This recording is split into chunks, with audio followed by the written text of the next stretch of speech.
شروع اللہ کا نام لے کر جو بڑا مہربان نہایت رحم والا ہے۔ یاسین، قسم ہے قرآن کی جو حکمت سے بھرا ہوا ہے۔ اے محمد صلی اللہ علیہ وآلہ وسلم، بے شک تم پیغمبروں میں سے ہو، سیدھے رستے پر ہو۔ یہ قرآن غالب و مہربان کا نازل کیا ہوا ہے تاکہ تم ان لوگوں کو جن کے باپ دادا کو خبردار نہیں کیا گیا تھا خبردار کر دو کہ وہ غفلت میں پڑے ہوئے ہیں۔ ان میں سے اکثر پر اللہ کی بات پوری ہو چکی ہے، سو وہ ایمان نہیں لائیں گے۔ ہم نے ان کی گردنوں میں طوق ڈال رکھے ہیں اور وہ ٹھوڑیوں تک پھنسے ہوئے ہیں، تو ان کی گردنیں اکڑی ہوئی ہیں، اور ہم نے ان کے آگے بھی دیوار بنا دی اور ان کے پیچھے بھی، پھر ان پر پردہ ڈال دیا تو یہ دیکھ نہیں سکتے۔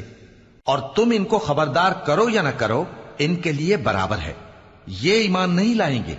تم تو صرف اس شخص کو خبردار کر سکتے ہو جو اس نصیحت یعنی قرآن کی پیروی کرے اور رحمان سے غائبانہ ڈرے، سو اس کو مغفرت اور بڑے ثواب کی بشارت سنا دو۔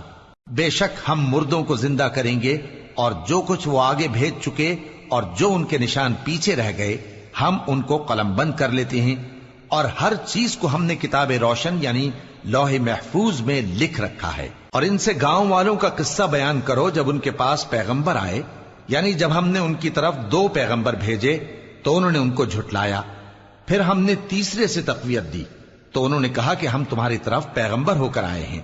وہ بولے کہ تم اور کچھ نہیں مگر ہماری طرح کے آدمی ہو، اور رحمان نے کوئی چیز بھی نازل نہیں کی، تم محض جھوٹ بولتے ہو۔ انہوں نے کہا کہ ہمارا پروردگار جانتا ہے کہ ہم تمہاری طرف پیغام دے کر بھیجے گئے ہیں، اور ہمارے ذمے تو صاف صاف پیغام پہنچا دینا ہے اور بس۔ وہ بولے کہ ہم تم کو اپنے لیے منحوس سمجھتے ہیں، اگر تم باز نہ آؤ گے تو ہم تمہیں سنسار کر دیں گے اور تم کو ہم سے دکھ دینے والا عذاب پہنچے گا۔ انہوں نے کہا کہ تمہاری نحوست تمہارے ساتھ ہے، کیا اس لیے کہ تم کو نصیحت کی گئی؟ نہیں، بلکہ تم ایسے لوگ ہو جو حد سے تجاوز کر گئے ہو۔ اور شہر کے پرلے کنارے سے ایک آدمی دوڑتا ہوا آیا، کہنے لگا کہ اے میری قوم، پیغمبروں کے پیچھے چلو، ایسوں کے جو تم سے صلہ نہیں مانگتے اور وہ سیدھے رستے پر ہیں۔ اور میں کیوں اس ذات کی پرستش نہ کروں جس نے مجھے پیدا کیا اور اسی کی طرف تم کو لوٹ کر جانا ہے؟ کیا میں اس کو چھوڑ کر اوروں کو معبود بناؤں کہ اگر رحمان مجھے نقصان پہنچانا چاہے تو ان کی سفارش مجھے کچھ بھی فائدہ نہ دے سکے اور نہ وہ مجھے چھڑا ہی سکیں؟ تب تو میں کھلی گمراہی میں پڑ گیا۔ میں تو تمہارے پروردگار پر ایمان لایا ہوں، سو میری بات سن رکھو۔ حکم ہوا کہ بہشت میں داخل ہو جا۔ بولا کاش میری قوم کو پتا چل جائے کہ میرے رب نے مجھے بخش دیا اور مجھے عزت والوں میں شامل کیا، اور ہم نے اس کے بعد اس کی قوم پر کوئی لشکر نہیں اتارا اور نہ ہم اتارنے والے تھے۔ وہ تو صرف ایک چنگھاڑ تھی، سو وہ اس سے ناگہاں بجھ کر رہ گئے۔ بندوں پر افسوس کہ ان کے پاس جب کوئی پیغمبر آتا تو وہ اس سے تمسخر ضرور کرتے۔ کیا انہوں نے نہیں دیکھا کہ ہم نے ان سے پہلے بہت سے لوگوں کو ہلاک کر دیا تھا؟ اب وہ ان کی طرف لوٹ کر نہیں آئیں گے، اور سب کے سب ہمارے روبرو حاضر کیے جائیں گے۔ اور ایک نشانی ان کے لیے زمین مردہ ہے کہ ہم نے اس کو زندہ کیا اور اس میں سے اناج اگایا، پھر یہ اس میں سے کھاتے ہیں، اور اس میں کھجوروں اور انگوروں کے باغ پیدا کیے اور اس میں چشمے جاری کر دیے تاکہ یہ ان باغوں کے پھل کھائیں، اور ان کے ہاتھوں نے تو ان کو نہیں بنایا، تو پھر کیا یہ شکر نہیں کرتے؟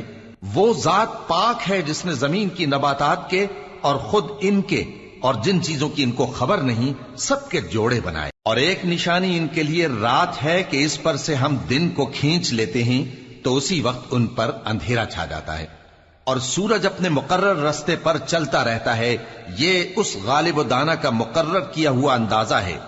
اور چاند کی بھی ہم نے منزلیں مقرر کر دیں، یہاں تک کہ گھٹتے گھٹتے کھجور کی پرانی شاخ کی طرح ہو جاتا ہے۔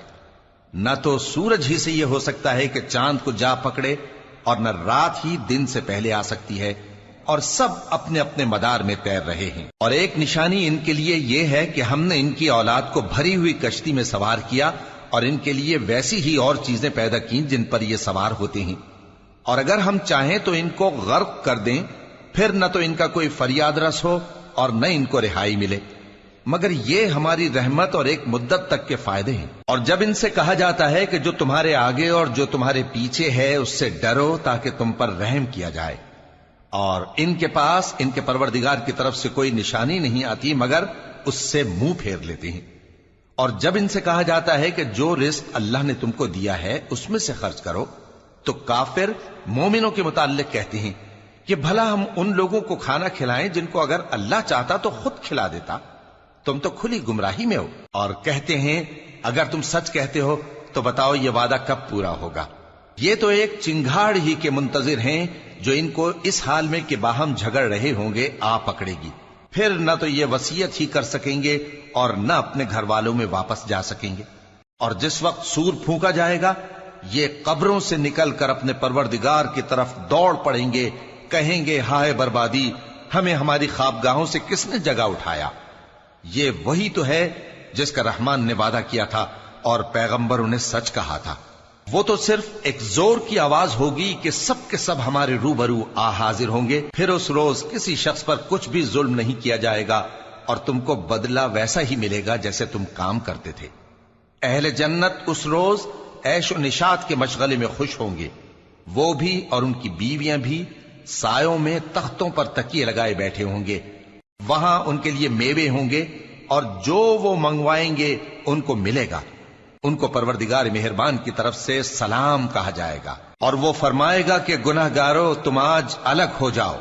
اے آدم کی اولاد، کیا میں نے تم سے کہہ نہیں دیا تھا کہ شیطان کو نہ پوجنا، وہ تمہارا کھلا دشمن ہے، اور یہ کہ میری ہی عبادت کرنا یہی سیدھا رستہ ہے؟ اور اس نے تم میں سے بہت سی خلقت کو گمراہ کر دیا تھا، تو کیا تم سمجھتے نہیں تھے؟ یہی وہ جہنم ہے جس کے تمہیں دھمکی دی جاتی تھی، جو تم کفر کرتے رہے ہو اس کے بدلے آج اس میں داخل ہو جاؤ۔ آج ہم ان کے منہوں پر مہر لگا دیں گے اور جو کچھ یہ کرتے رہے تھے ان کے ہاتھ ہم سے بیان کر دیں گے اور ان کے پاؤں اس کی گواہی دیں گے، اور اگر ہم چاہیں تو ان کی آنکھوں کو مٹا کر اندھا کر دیں، پھر یہ رستے کو دوڑیں تو کہاں سے دیکھ سکیں گے؟ اور اگر ہم چاہیں تو ان کی جگہ پر ان کی صورتیں بدل دیں، پھر وہاں سے وہ نہ آگے جا سکیں اور نہ پیچھے لوٹ سکیں۔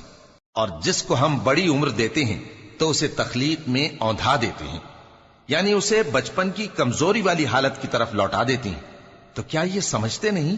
اور ہم نے ان کو یعنی اپنے پیغمبر صلی اللہ علیہ وآلہ وسلم کو شعر گوئی نہیں سکھائی، اور نہ وہ ان کو شایع ہی ہے، یہ تو محض نصیحت ہے اور صاف صاف قرآن ہے، تاکہ اس شخص کو جو زندہ ہو خبردار کرے اور کافروں پر بات پوری ہو جائے۔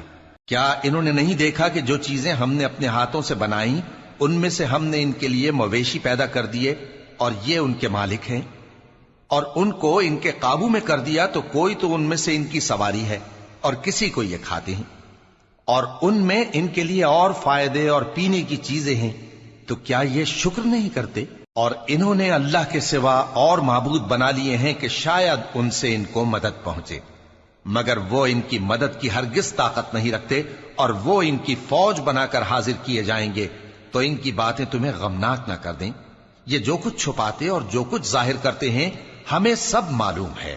کیا انسان نے نہیں دیکھا کہ ہم نے اس کو نطفے سے پیدا کیا، پھر وہ تڑاک پڑاک جھگڑنے لگا اور ہمارے بارے میں مثالیں بیان کرنے لگا اور اپنی پیدائش کو بھول گیا، کہنے لگا کہ جب ہڈیاں بوسیدہ ہو جائیں گی تو ان کو کون زندہ کرے گا؟